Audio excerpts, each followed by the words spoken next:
Praise the Lord, जय मसीह की। मैं अमित आप सबका इस वीडियो में स्वागत करता हूँ। तो यूट्यूब पर एक चैनल है शिव शक्ति नाम का।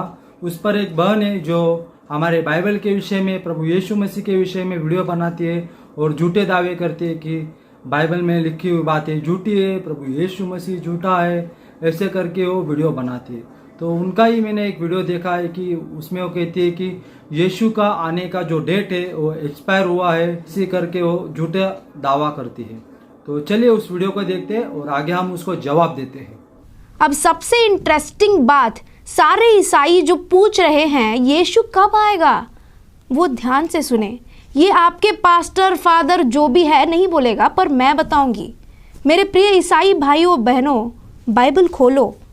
मत्ती सुसमाचार अध्याय 13 वाक्य 27 और 28 में लिखा है, मनुष्य का पुत्र दूतों सहित अपने परम पिता की महिमा के साथ आने वाला है, जो हर किसी को उसके कर्मों का फल देगा। मैं तुमसे सत्य कहता हूँ, यहाँ कुछ ऐसे हैं जो तब तक नहीं मरेंगे जब तक वे मनुष्य के पुत्र को उसके राज्य में आते ना देख लें।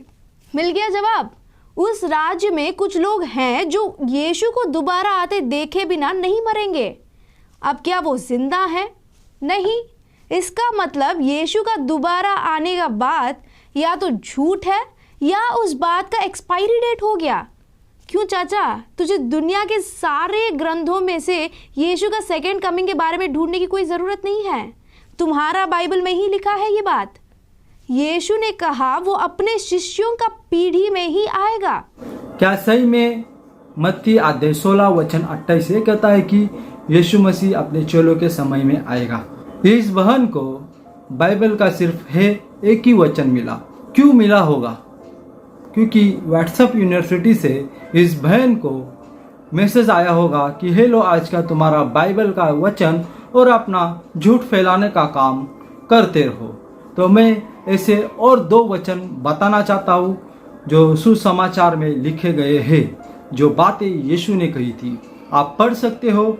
लूका अध्याय 9 वचन 27, मरकुस अध्याय 9 वचन 1। सेम बातें जो इस वचन में है वही इस 2 वचन में लिखी गई है। तो क्या सही में प्रभु यीशु मसीह अपने चेलों के समय में आने का दावा कर रहे थे? चलिए हम उस वचन को पढ़ते हैं। मत्ती अध्याय 16 वचन 28। मैं तुमसे सच सच कहता हूँ कि जो यहाँ खड़े हैं उनमें से कितने ऐसे हैं कि जब तक मनुष्य के पुत्रों को उसके राज्य में आते हुए न देख लेंगे तब तक मृत्यु का स्वाद कभी न चखेंगे। यीशु के उस राज्य की व्याख्या को समझने से पहले हमें उसके मूल शब्द को समझना पड़ेगा। जो मूल शब्द है यूनानी में शाही महिमा और राजसी वैभव है, और उसी का जवाब हमें उस वचन के निचले अध्याय में पढ़ने को मिलता है। तो चलिए मत्ती 17 अध्याय हम पढ़ते हैं। 6 दिन के बाद यीशु ने पतरस और याकूब और उसके भाई यूहन्ना को साथ लिया और उन्हें एकांत में किसी ऊंचे पहाड़ पर ले गया। वहाँ उनके सामने उसका रूपांतर हुआ और उसका मुंह सूर्य के समान चमका और उसका वस्त्र ज्योति के समान उजला हो गया। तो आपने इस अध्याय को पढ़ लिया और उसके ऊपर के वचन में यीशु ने यही कहा था कि जब तक मनुष्य के पुत्रों को उसके राज्य में आते हुए न देख लेंगे तब तक मृत्यु का स्वाद कभी न चखेंगे। तो उसका कहने का यही अर्थ था कि तुम उसे उस महिमा के रूप में देखोगे। सच में चेलों ने प्रभु यीशु को उसके महिमामय रूप में देखा। तो यही है इसका जवाब। और मैंने आपको जो 2 सुसमाचार का उदाहरण दिए थे, लूक अध्याय 9 वचन 27 और मरकुस अध्याय 9 वचन 1, उसी के भी नीचे यही आपको अध्याय मिलता है जहाँ पर चेले प्रभु यीशु मसीह का महिमामय रूपांतर देखते हैं।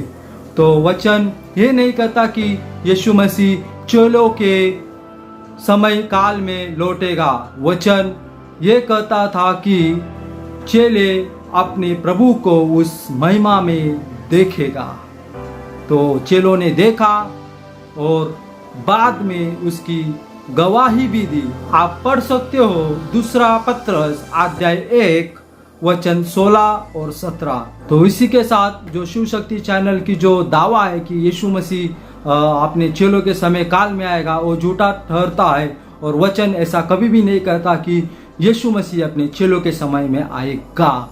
यीशु मसीह अपने चेलों के समय नहीं, जो प्रभु जानता है उस समय में आएगा।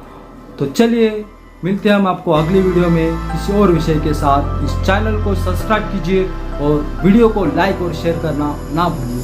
प्रभु यीशु मसीह की कृपा और शांति आपके साथ बनी रहे। आमीन।